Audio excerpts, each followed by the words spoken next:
on to our next speaker on the technological frontier, and her name is Chiyedza. I hope I'm getting that right.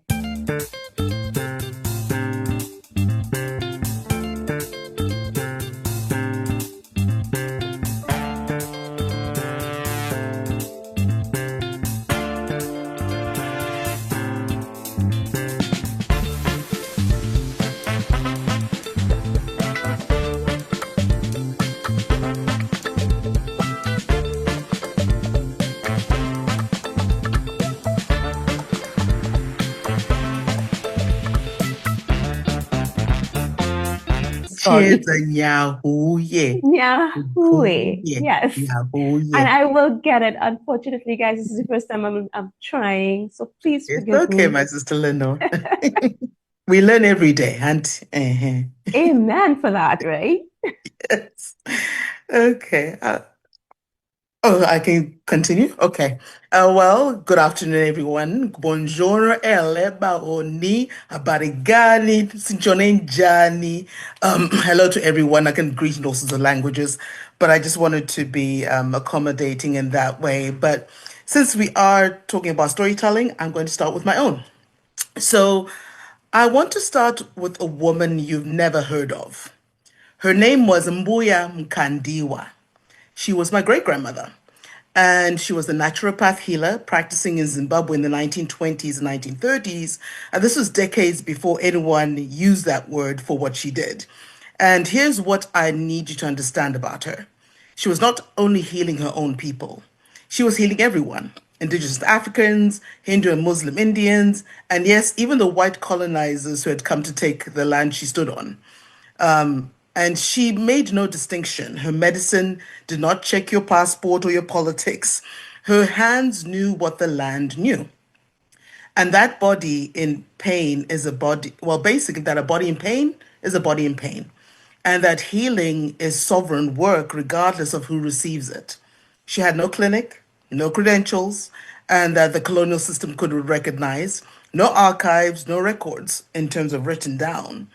But what she had was knowledge, living, breathing, embodied knowledge, stored not only in any server, but in her hands, her memory, her songs, and the garden my mother never let die. I grew up watching my mother tend that garden, medicines that have no English names, roots and leaves and combinations that carry memory of that are much even older than any textbook.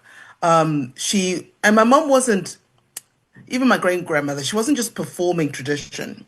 She was maintaining infrastructure, which my great grandmother and mother inherited. My mother's 83 years old. And so she just doesn't, so what I'm learning, even though in our Shona culture, as much as being through our colonial experiences, it's more of how do we now harness all of that knowledge and interpret it and continue to pass it on to future generations. I'm an auntie of 14 nieces and nephews, so that's why the AfricanAIAuntie aspect. But let me go back a bit to my lineage.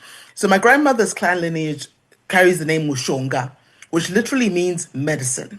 And we were not merely healers by practice, but we are healers by identity, by bloodline, by assignment. And then there's the other side of that bloodline on my father's side, where I'm actually a descendant of Mbuya Nehanda. And she was the spirit medium and freedom fighter who led the first Chimurenga against the British colonizers in 1896, 1897. And before even her execution, she said words that would become a prophecy. My bones will rise. And they did. A whole generation rose in her name. Several songs like Mbuya Nehanda kufawa chitaura shua kuti tinotora sei nyika ino shoko rimwe ravakatiudza tora gidhi uzvitonge. So as they hung her back in 1898, that warrior song then ignited the second Chimurenga 70 years later that led to the independence of Zimbabwe in 1980. So when I speak about sovereignty, I need you to understand that it's not an abstract concept for me. It lives in my DNA. On one side, the healer who served people without surrendering herself, and on the other side, the warrior who fought colonial power and told it even at the end that you have not won. I do not always know how to carry all of that. Funny enough, in 1999, I was in Berkeley, California. I was in the middle of my university time in Minnesota, and I ended up finding my way to the Mbira instrument. And as much as I'm far away from Zimbabwe, from the gardens, from everything that made me, somehow the Mbira found me in the United States. The Mbira is an instrument our ancestors and even my great grandmother used as our way to connect with our spirit, into our spirit world and our Shona tradition. And yet, somehow, in the home of a Jewish American woman, my hands remembered what my ancestors have always played. The way that that happened was I learned how to play like 12 songs in 2 weeks. I was singing them fluently. I went back home to Zimbabwe, the whole Y2K changeover. I was excited, brought up my mbira and started playing the mbira to my grandmother. And she started weeping and saying, how can my granddaughter, who's gone to China and the United States, come home playing my mother's song? I was playing the exact song Chiguaya that my great grandmother used to play in her healing ceremonies. I had never heard anything about my great grandmother until that moment in 1999. I was 21 years old. So again, it's one of those things of as much as we've been through our colonial histories, somehow our ancestors find a way of reminding us of that muscle memory, of that songs that are still very much embedded in our DNA, of having us understand that whatever colonial or post-colonial experiences we go through, there's a way that they still call us to remind us who we are in our essence. So, and even the way that it played out, I can even just fast forward a little bit. Back in 1980, when I was 2.5 years old, and Zimbabwe just gained independence, my mother enrolled us in white-only schools. And I ended up within the first week leading my first army of angry toddlers against white boy bullies who climb over the wall and beat up all the black kids. And so when I went home crying to my mother with my older sister, she said, well, you got hands, you got feet, fight back. So we went back the next day, dressed in overalls, started practicing on our classmates. When the white boy bullies from the nearby primary school came over the wall, we beat the crap out of them and they never touched us again.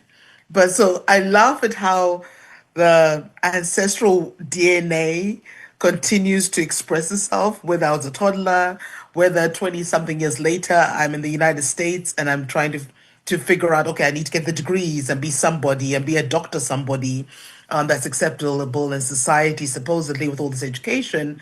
And yet the ancestor says, hold on, wait a minute, remember who you are.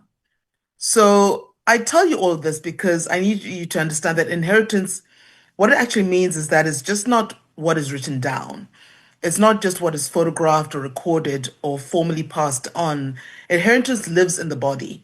It travels through time in ways that our rational minds cannot fully explain. It surfaces in a woman's hands on the mbira in California, like it did for me, or it surfaces in the little 2-year-old who's already told you need to lead a revolution before she even knew what that meant, right? Fighting for her right to exist as a human being. And so much of what we carry has never been captured. So, in me sharing these stories, and I've written this in a few anthologies, my great grandmother, Mbuya Mukandiwa, healed thousands of people across racial lines in colonial Zimbabwe. There's no record of it. I only got that from my grandmother, who shared those stories with me after I came back home playing her mother's song. So I understand the very important work that we're doing here together of, as much as our ancestors have passed on, there's a reason why they've called us to this work so that we do our part in being able to preserve their stories. So the reason why I'm here today is this is why this movement matters to me personally and not just professionally.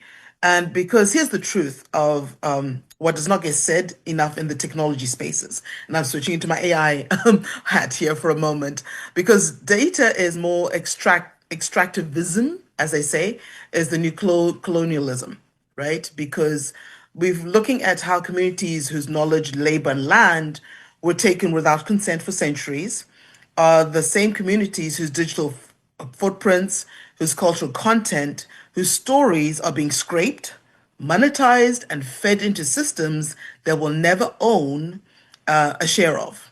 So our healing traditions are being repackaged as wellness trends. Our music is training AI models. Our spiritual practices are becoming content. And no, this is not just paranoia, this is a pattern recognition. We are extraordinary good at pattern recognition because our survival has always depended on it. So the question before us today is not whether AI will touch our data. That is already happening. The question really is when it does, who controls what comes next? So I build AI revenue systems for African diaspora businesses every day. I work with entrepreneurs who are brilliant, resourceful, and tired, tired of generating value that flows upwards and outward away from their communities. And what I've learned is that what this work is the architecture matters before anything else. A sovereign digital asset is not simply an archive, it is a vault. And it preserves, yes, but it also protects, it generates, it compounds over time. And it is something your children can build on, even your grandchildren can license, and your community can then use as a foundation rather than just starting from zero with every generation.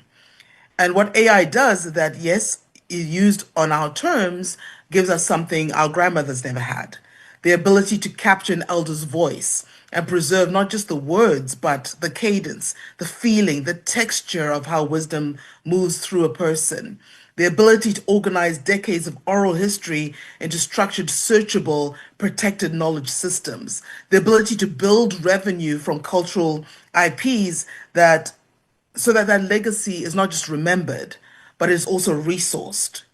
And we're not here just to reject technology. No, we are here to be architects. We've been that way since the beginning of time. It's just the way that history has been reformatted and resold to us removes us from that. But like I said, that DNA reminds us. So there is a fundamental difference between being served by a system and being harvested by one. So as we step into this 90-day Verona pilot, as we're beginning engineering what should have existed probably even 30 years ago, I just want you to hold on to one thing. The inheritance is not lost. It is waiting. It is in the garden your mother kept without knowing why. It is in the song your hands remember before your mind does. It is in the 2-year-old who somehow knew to stand her ground. It is in the bones that keep rising, generation after generation, no matter what tries to stop them. Because every elder we reach in time is a victory. Every story we protect is a vault opened. Every sovereign asset we build is a piece of power returned to the people it belonged to. And this is not nostalgia. This is not sentiment. This is intergenerational economic strategy. And it is also, for those of us who carry lineages like mine, a sacred obligation. Legacy is the asset class that we have been sitting on for centuries without a vault to put it in. So today, we are in the process of starting to build that vault. Well, it has been going on for a while, but I just want to thank you for all the amazing work that's been happening for all these years. I feel honored to have been invited into this process more recently, and I'm looking forward to learning and growing with all of us, celebrating all of our lineages, so that our generations and the future generations will never forget who we are and where we come from.